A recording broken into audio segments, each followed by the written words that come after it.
सब जा रहे थे गंगा स्नान के लिए, ये भी तैयारी किए, लेकिन तैयारी किए तो इनके मन में आया कि मेरा 7 दिन का गोपाल है, घर में अकेले छोड़ के जाना अच्छा नहीं, आश्रम में नहीं गए। और 15 दिन के बाद इनका शरीर पूरा हो गया। संत और समाज के लोग इनको स्मशान में जब ले गए, चिता पे रखे, अग्नि देने का समय आया, एक 7 साल का बालक कमंडल में गंगा जल लेकर के दौड़ा आया और कहा कि रुको रुको, ये मेरे पिताजी थे।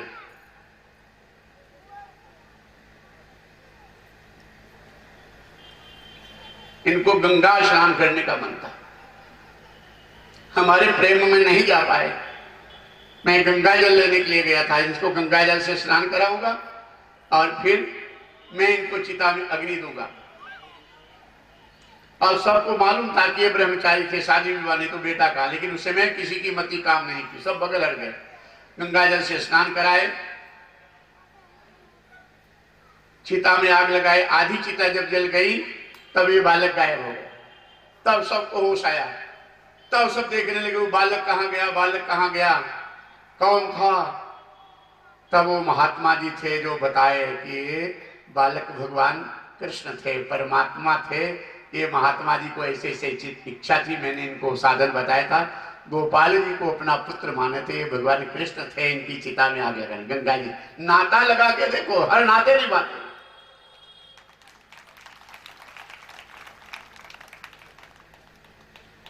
शरण में आके देखो, तुम्हें बचाते हैं, शरण में आके। लेकिन ऐसे नहीं होगा, ऐसे जैसे है वहां ये भाव, ऐसे संत गुरु के सत्संग में संगत से भाव बनेगा। तुम जहां मिठाई की दुकान, समाज में दुकान जाओगे तो वो बात होगी, राजनीति में जाओगे तो वो बात होगी, जिस समाज में बैठोगे वही बात होगी, जो बात होगी उसी का रंग लगेगा। और यहाँ सतगुरु के पास आओगे तो ये बात यहाँ आएगी, तुम्हें प्रभु का भाव, ये रंग लगेगा।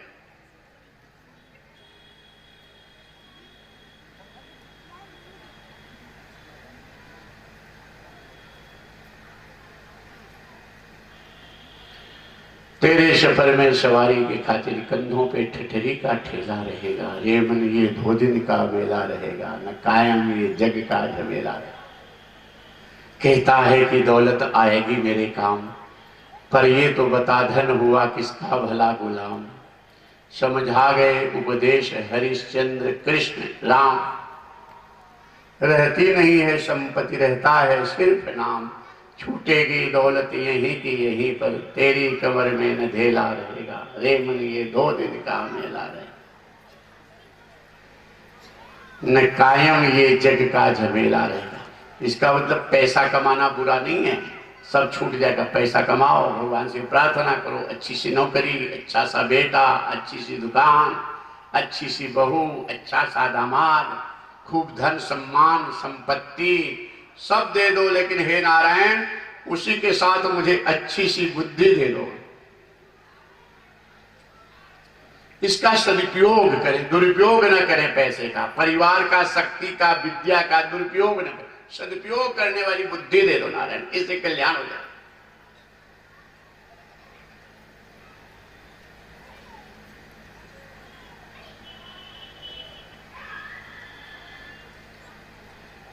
साथी न मित्र गंगा के जल बिंदु पान तक, अर्धांगिनी बढ़ेगी तो केवल मकान तक, परिवार के सब लोग जाएंगे श्मशान तक, बेटा भी हक निभाएगा तो अग्नि दान तक।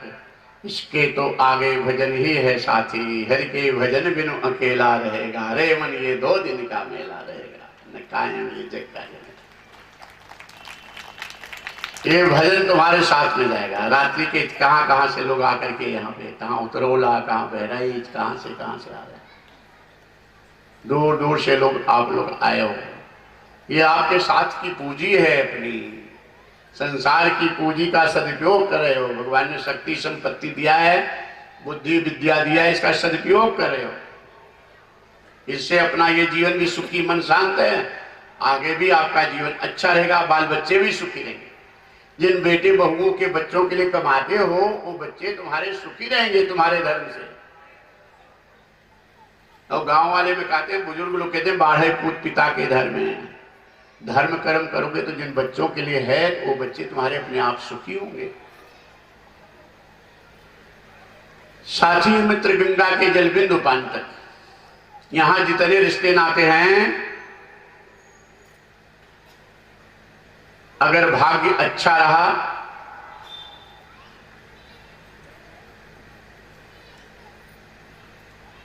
घर में प्राण निकलने का समय आया तो कटोरे में गंगा जल चम्मच रख देंगे और सब आकर के एक एक चम्मच गंगा जल मुंह में डाल करके जीवन भर का नाता तोड़ लेंगे।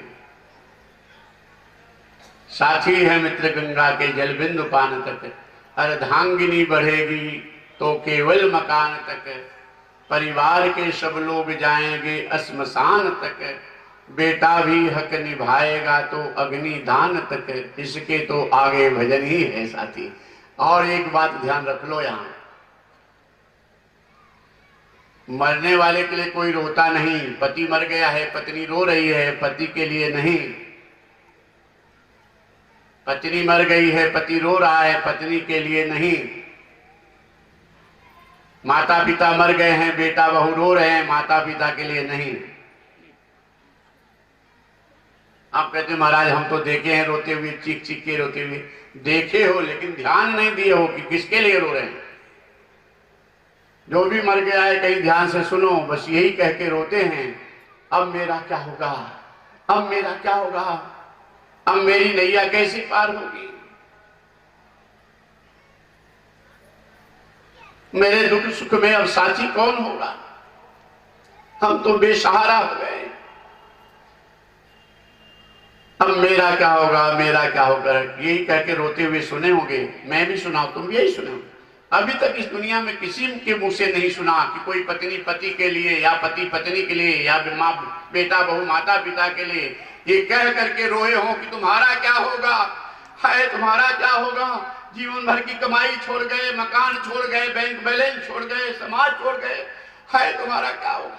मरने के बाद कहीं भूख लगने पे भूख भोजन पाओगे कि नहीं, प्यास लगने पे पानी मिलेगी, ठंडी गर्मी वर्षा से छाया पाओगे कि नहीं, तुम्हारा क्या होगा। कोई नहीं रोता, मेरा क्या है। ये कथा सत्संग का जो आयोजन किए हो, इसको जो सुन रहे हो, इसको प्रचार प्रसार जो कर रहे हो, भगवान का भजन कीर्तन दान धर्म कर रहे हो, ये तुम्हारे साथ में जाएगा, तुम्हारा कल्याण करेगा। तुम्हारा जीवन ये समय जो है बड़ा ही अमूल्य, बड़ा ही उत्तम समय है। ये समय जो सब यही का यही रह जाएगा। स्वयंभू मुनि के दूसरे पुत्र राजा प्रियव्रत की कथा थी। राजा प्रियव्रत के वंश में राजा आग्नेय, राजा आग्नेय के वंश में राजा नाभ, राजा नाभ के वंश में भगवान ऋषभदेव का अवतार होता है। प्रेम से बोलो ऋषभदेव भगवान की, ऋषभदेव भगवान की, ऋषभदेव भगवान की। भगवान ऋषभदेव के 100 पुत्र, 81 पुत्र कर्म कांड के आचार्य, 9 पुत्र पृथ्वी के 9 खंड के राजा, 9 पुत्र 9 योगीश्वर, सबसे श्रेष्ठ भरत जी। भगवान ऋषभदेव जी जब संन्यास ले